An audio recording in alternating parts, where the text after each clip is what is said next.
I'm so happy to be back at the Freud Museum, even if only virtually. So I thought I would start with Immanuel Kant and this idea that, so for Kant, he can't imagine anything worse than lying. And I was thinking, it's as if Kant watched CNN, because in CNN, the same thing, they can't imagine anything worse than lying.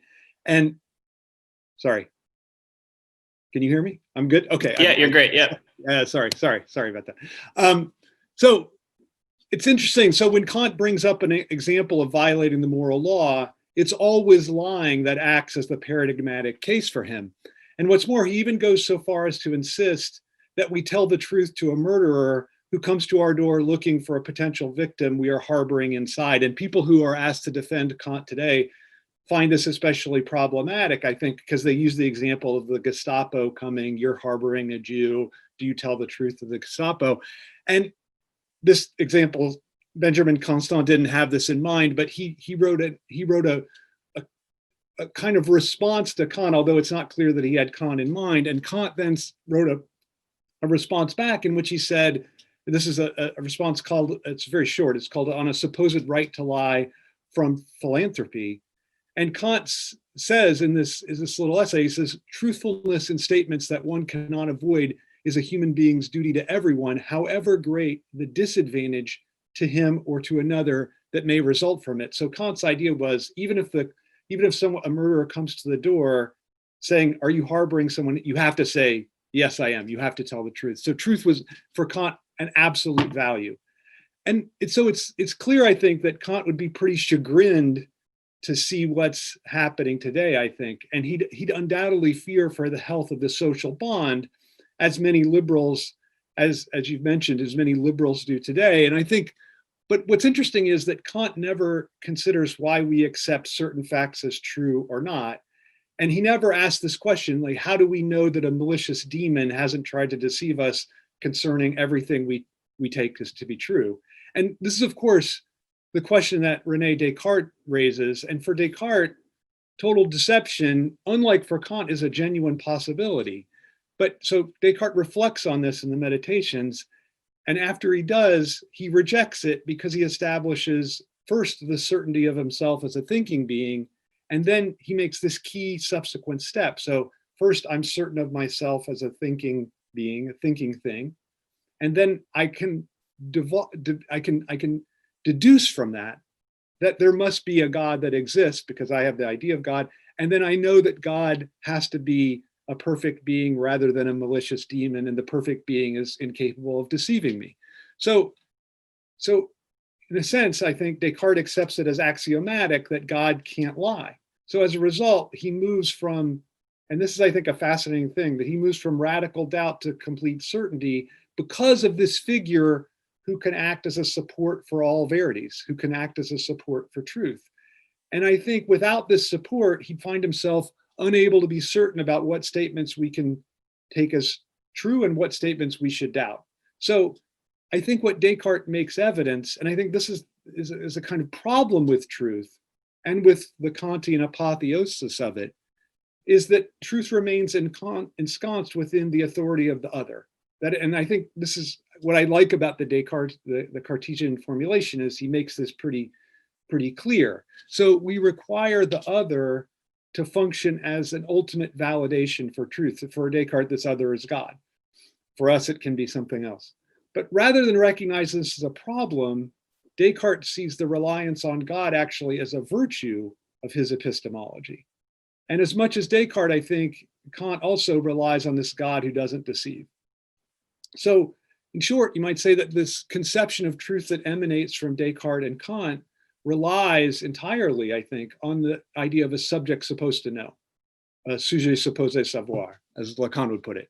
So this figure plays a crucial role, obviously, for Lacan's conception of psychoanalysis.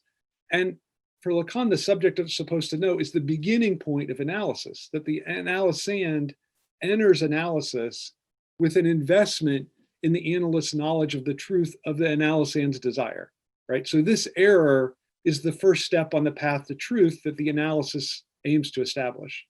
If one, in contrast, remains under the authority of the subject supposed to know, one necessarily misses out on the truth of one's own desire. This is the destiny attached, I think, to the Kantian investment in telling the truth and the ultimate problem with it. That Kant's investment in truth finally, I think, fails to break out of the authority of the subject supposed to know, who provides the foundation for all true statements. And Lacan defines the end of analysis in terms of a radical change in the figure of the analyst. And this is a change, I think, that Kant is unable to think when he is considering truth. So Kant cannot imagine a conception of truth that breaks with all authority. So a truth that stands on its own without an authority functioning as a hidden support. Likewise, I think this is Descartes' position as well. But I think this is precisely where psychoanalysis leads. So it's interesting, this idea of the blaming Freud for post-truth. I think, in a certain way, maybe that's right, and maybe that's not a bad thing, because maybe there's this opening in post-truth that's a possibility that I don't mean to be too sanguine about it. I don't want to be hanging on the cross singing, always look on the bright side of life. But I nonetheless, I think there's a way in which the epoch of post-truth shows us this point at which we can think of this psychoanalytic idea evidenced on a widespread society level. So the figure of truth, the figure that appears to harbor all truths within itself actually ends up being exposed as the barrier to the apprehension of truth. And I think this is clearest for Lacan in his seminar on the psychoanalytic act, so seminar 15.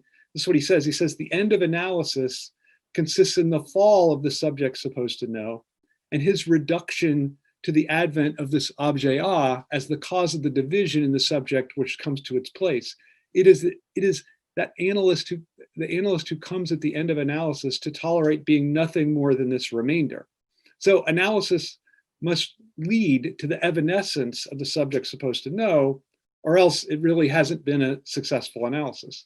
So it falls to us, I think, to translate this process into social relations at large in order to free truth from the grip of authority. And I think that the prior conception of truth, the idea that this thing that we had, a certain relationship to truth, was always truth grounded in a certain figure of authority. And I think that the evanescence of that figure of authority is what we're seeing today.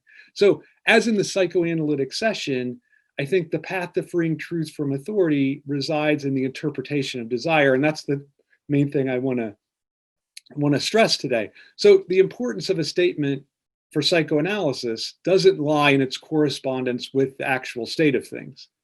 It lies instead with the desire that motivates the statement, which is why it's always possible both to lie in the guise of telling the truth and to tell the truth in the guise of the lie. So we can tell someone when they say, how are we doing? We can say, I'm fine. And it's a lie, we're not fine. But what we're saying is the truth of our desire is, I want to have this social interaction with you.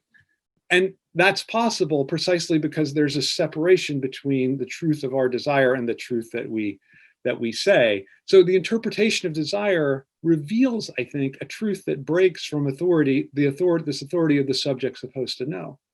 So there's instead this radical disjunction between the truth of our desire and the knowledge of the authority. And through interpretation, we can arrive at the truth of this disjunction. And I don't think that the analytic session necessarily has a monopoly on this procedure. But instead, I think the post-truth epoch requires actually the widespread dissemination of this kind of interpreting. So in the post-truth universe, people look on all facts with suspicion. So there's no fact you take as just a fact. And this shared world of accepted facts seems to be, I think, crumbling around us. And this is what the New York Times, I just read a lament for this morning in the New York Times. But in a sense, I think this shared world never existed except as the unchallenged expression of a system of authority. And if that authority stands in doubt today and ceases to function without question, then I don't think we should necessarily lament its obsolescence any more than we should lament the obsolescence of the torture apparatus in Kafka's In the Penal Colony, right? Like, maybe it got to a certain truth, but maybe that's not the truth that we necessarily want. So I think the demise of the shared fact instead, I think, opens up the possibility for an interpretation of desire on a society-wide level, a position that enables us to recognize that the position of authority itself is lacking. And I think this idea of a widespread practice of psychoanalysis in everyday life is something that Freud himself explores. So in the psychopathology of everyday life, Freud interestingly recognizes that people are constantly interpreting acts of others for the unconscious desire that they house. So bungled actions like dropping an engagement ring before putting it on the finger, or crashing a car on the way to one's first day on the job, these reveal an unconscious desire to others that subjects themselves maybe don't consciously register. So in this way, Freud conjectures others actually know the subject better than it knows itself. And I think this is one of his greatest points. And he says they recognize the truth of desire through the psychoanalysis that they're practicing unknowingly of misfired acts. And this is what he says. He says, it can in fact be quite generally said that everyone is continually practicing psychical analysis on his neighbors and consequently learns to know them better than they know themselves. So this constant practice of psychoanalysis, I think, holds the key to how we might envision a response to the post-truth epoch. We have to constantly, I think, be interpreting the desire of those who are reciting facts. And by paying attention to the truth of desire, rather than the lure of the fact, we can find a path to truth that doesn't require the authority of a God who doesn't deceive, or the authority of an other that we have faith in. The point, I think, is to extend psychoanalysis to the factual statements that people make. The question is not whether or not, say, an inauguration crowd is the largest in American history, but rather why this subject is drawing attention to the size of the crowd at all.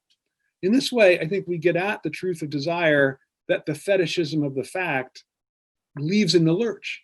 So it's not so important to know what facts we can trust. What's crucial instead, I think, is to know what facts we should be paying attention to. Only in this way do we have a chance at discovering a freedom from authority through truth. And this, I think, is what Kant himself actually desired with his insistence on an absolute devotion to truth. It's only in the interpretation of desire that we can actually tell what facts count and what facts should simply be ignored. So I think I'll just stop there and maybe we can have a discussion. Great.